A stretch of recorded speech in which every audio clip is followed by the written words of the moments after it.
So, I have this friend named Ellen. Ellen is one of the most extraordinary human beings on the face of the earth.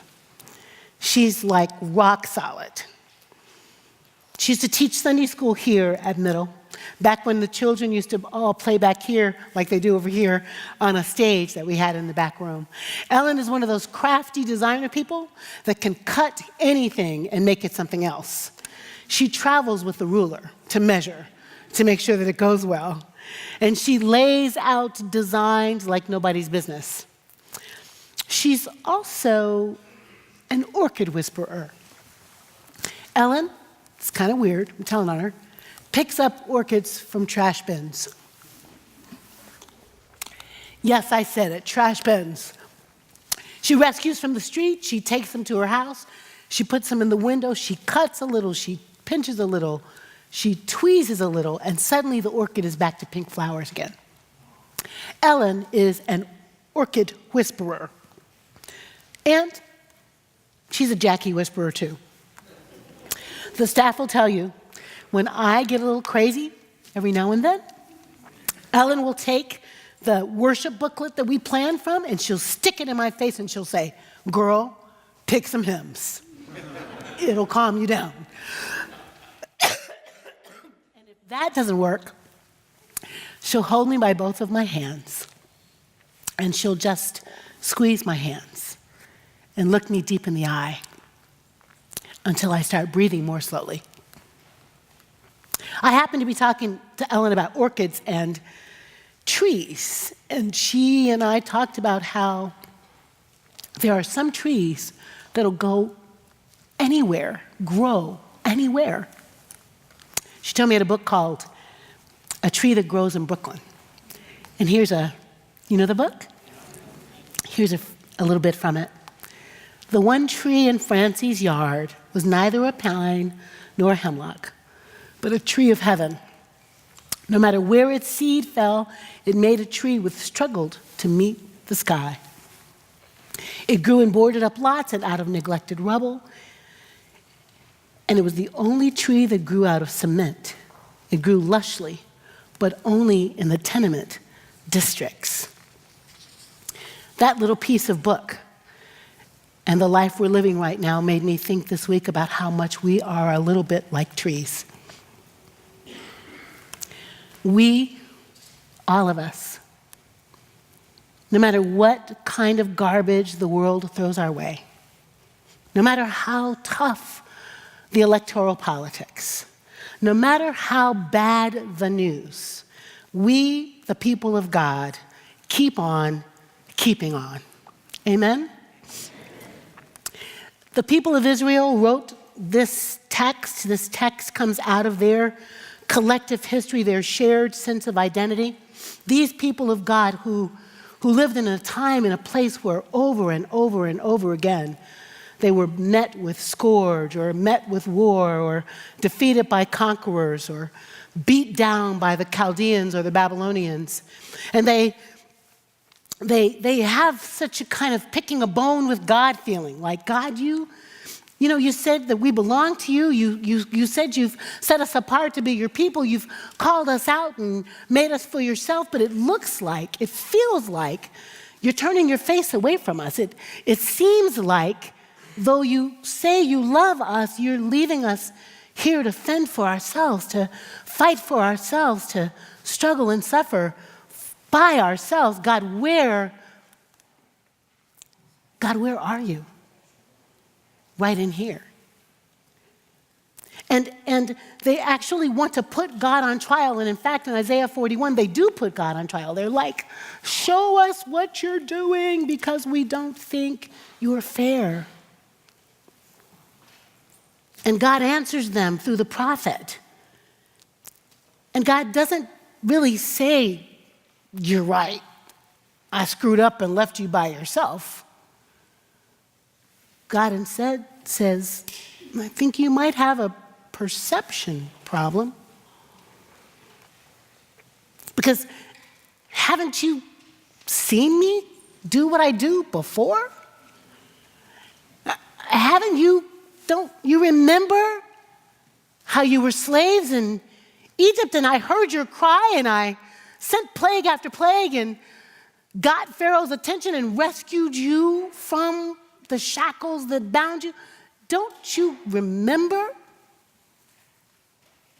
how your people were no people and I gave Sarah and Abraham some life in their old loins and then they made a baby and now their descendants number more than the sand? Don't you recall the way I show up in you when you show up for each other? Have you not known even the stars in the sky have a name I gave them?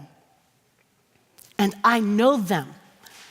And I know every blade of grass, and I know every flying bird, and I will not leave neither the lilies of the field nor you without some care, without some love, without some presence. God is like, y'all are just tired. You're just tired. Because it's a tiresome life.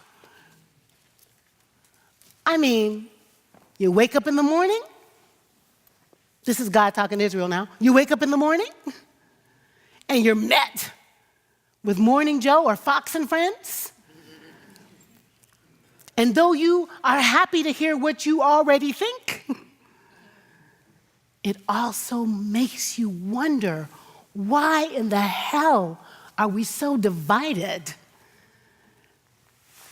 You go to your Twitter feed and you cannot believe, this is God talking to Israel, that the state of the union is in such a terrible state that there's a nothingness speech from an immoral imagination.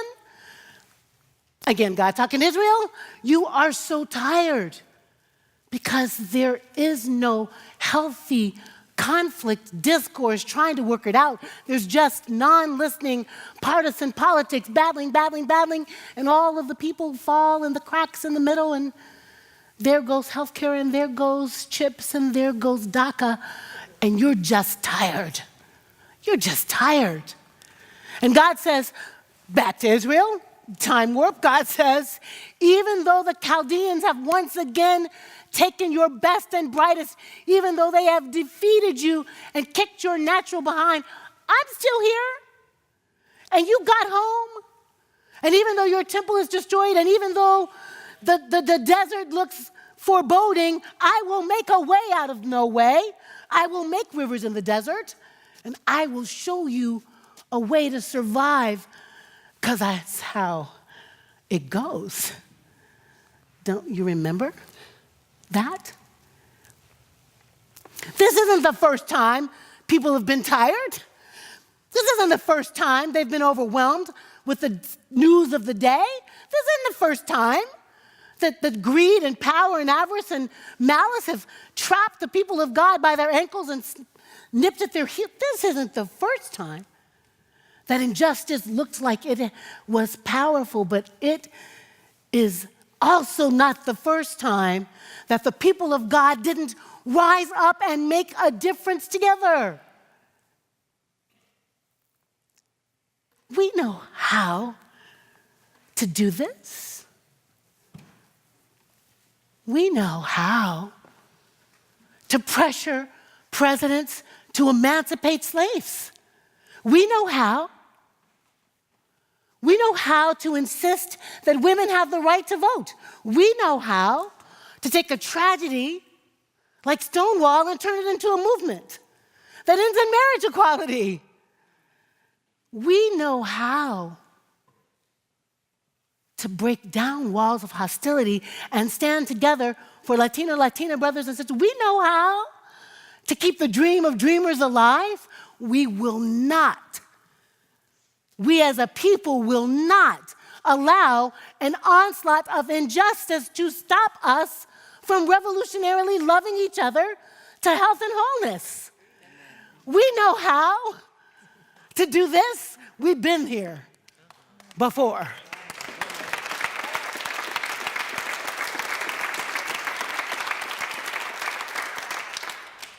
woe to those who do not understand that a pressure cooker of injustice has only one result, and that's a movement that is intersectional, that is bound together by humanity, that is not single issue, that knows that together we will get to the promised land. Woe to those who don't understand that we will stand up together and fight for each other and have each other's backs, and that we will not rest until freedom has come for every little boy and every little girl in every little corner of this nation. Amen. And around the globe. Oh, we're tired. I'm tired. Are you tired? So tired. I'm tired.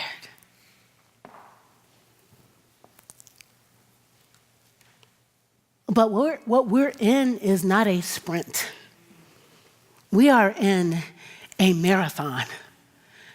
And when I'm tired and I trip and I fall under the weight of my own perplexion, who's going to pick up the baton and run with it? Somebody's going to pick up the baton and run with it. Pam, you going to pick up the baton and run with it? All right. And when Pam's tired, who's going to pick up the baton and run with it? Are you going to pick up the baton and run with it? And when you're tired, who's going to pick up the baton? Are you going to pick up the baton, Gloria, and run with it? Who's going to pick up the baton of love and run until the race is over? Somebody say amen.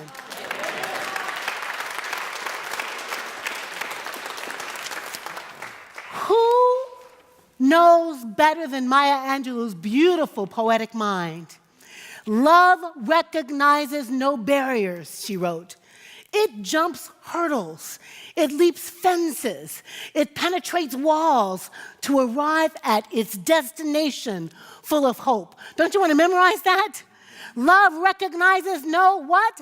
Barriers. It jumps hurdles. It leaps fences. It penetrates walls to arrive at its destination, which is full of hope. My hope is built on an invisible God that I only can know because I know you.